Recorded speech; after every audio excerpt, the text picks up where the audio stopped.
Example 1 says, what are the factors of this quadratic function? So in order to find the factors, we need to find the zeros. So I'm going to write that here.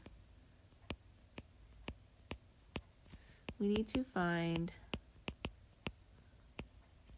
the zeros, or we also call them the x-intercepts. Okay, so if we zoom in a little bit, it looks like our x-intercepts are right here, and that is at 1.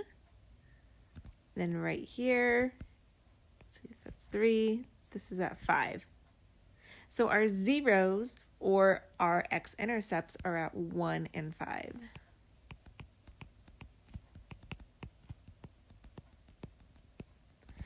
Now when we want to find our factors, we are going to do the opposite. So if we called this 0, 1 and this 0, 2, our factors are going to be x minus z1 and x minus z2. So our factors are x minus 1 and x minus 5. And that's our answer.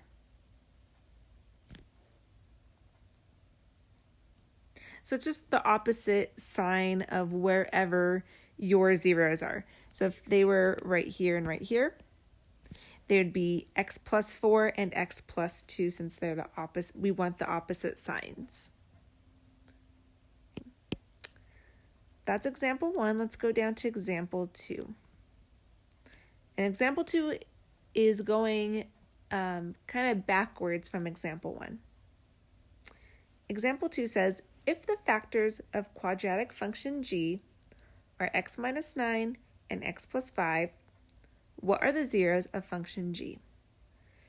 So how we find the zeros is we set each of these equal to 0. So here's x minus 9. I'm going to do x minus 9 equals 0. That's why we call them zeros, because we're setting them equal to 0. And then the same thing over here. X plus 5 equals 0. And we want to solve for x on both of these. So instead of minus 9, I'm going to do the inverse operation and add 9 to both sides. So I get x equals 0 plus 9 is 9. And then the same thing on the pink one. Instead of plus 5, I'm going to minus 5. That's the inverse operation.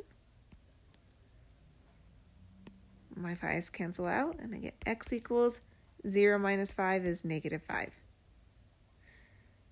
So my zeros are at x equals 9 and x equals negative 5. So if we were to graph them on a graph, that's where the x-intercepts would be.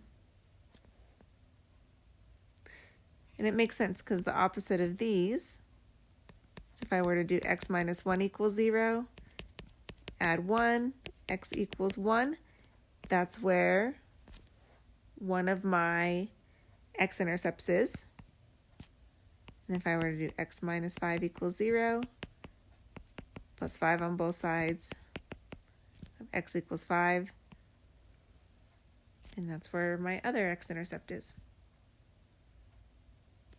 So it's kind of cool. You just have to know when to do the opposite and when to do the same. But hopefully these examples will help you determine when to do which step.